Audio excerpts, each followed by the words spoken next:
Safety tips po mga ka-repairman sa paggamit po ng clip pan, no? Ang clip pan po ay wala pong tinatawag na thermal fuse. Ito po yung thermal fuse mga ka-repairman ng isang electric pan. Ganito po yan, no? Ayan, yung mga stand pan, desk pan, ceiling pan, wall pan, meron po tinatawag na thermal fuse. Ito po, 130 degrees Celsius, 2 ampere. Kapag na-overheat po ang isang electric pan or overuse, hindi na siya masusunog dahil unang masisira po ang thermal fuse. Ngayon mga ka-repairman, no, tulad nga sinabi ko, clip pan po ito, no, ipapaliwanag ko po na wala po itong thermal fuse, no, para makita niyo mga ka-repairman. Sirain po natin to. Ayan, para lang pong ipakita sa inyo na wala po itong thermal fuse. Rekta po siya. Sa mga nakikita po sa TV, totoo po yan, no? Kapag nasipa, siyempre mahuhulog yan. Habang naka-power on, hindi po iikot yan mga ka-repairman, no? So yan po, habang naka-power on, hindi po iikot yan. Continuous po yung pag-init ng motor. May possible na masunog. Siguro po may nakikita na kayong nakapost sa social media, no? Sunog po yung ganitong klaseng clip pan.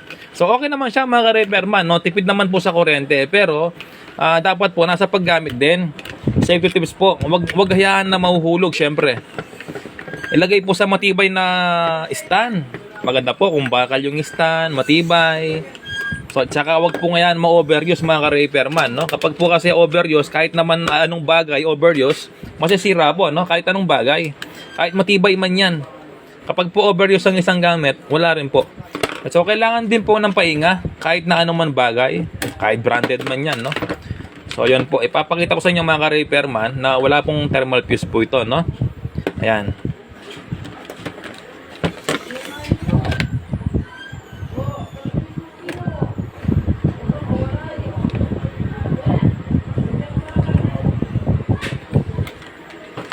Kuha tayo ng flat screw.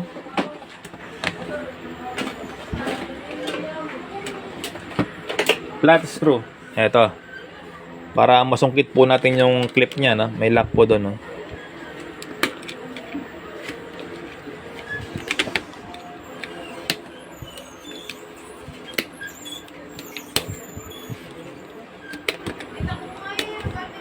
Ayan mga ka-repairman, tanggal na siya. Ayan, no? So ayun po, no? Wala po siyang thermal fuse. Ayan, direct po siya mga ka-repairman, no? Para maniwala po kayo, para maniwala pa kayo, no? Na wala po siyang thermal fuse to, direct po ito. Kuha tayo ng long nose.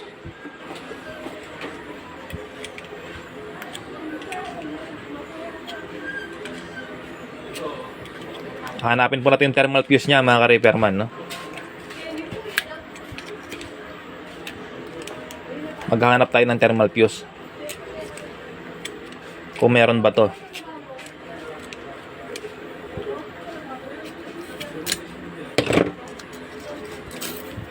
Ayan po, wala po siyang thermal fuse. Ayan, no?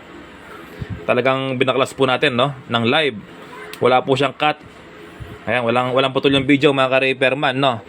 So ito po yung wire niya, oh, yung connection, yung 2 wire. Ayan, no? So ayan po, dalawang wire yan pumasok sa kanyang coil. Bali umikot lang, no, na magnetic wire. So ayan po, kaya dyan po yung, kaya yan po yung gumagana po, no, yung motor niya. So winding lang po ng marami. Ayan, no, kasing hibla ng buhok. So ayan, wala po siyang thermal fuse, no. Ayan. So wire lang siya. Tsaka wala po siyang bushing mga ka-repairman. Walang bushing ito. Ayan, no. So kaya po naglalabas ng kuryente ito, no. Kasi po yung paligid niyan, yung housing niyan ay magnet. So yun po, no, kasi marami pong kumakalat sa mga Facebook, social media, naglalabas ng kuryente kapag pinaikot to. Talagang maglalabas po ng kuryente yan dahil nga po magnet to, oh. Magnet yan. Ayan po, dumidikit to. Ayan, magnet po yan.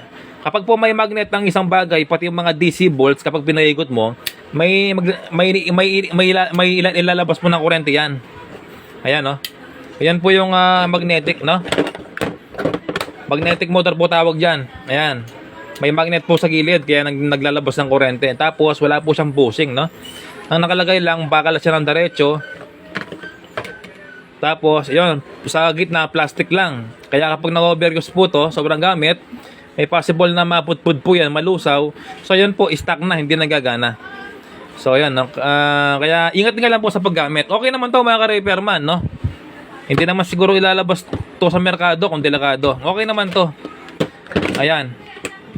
So, yan po, no? Ingat lang sa paggamit, huwag overuse. Lahat ng bagay, kapag matibay, kahit na matibay, kung overuse naman, wala rin po. So, kailangan din ng pahinga, kahit na anong bagay. So, yan po. Ingat mga ka-repairman. Safety first tayo, no? Thank you.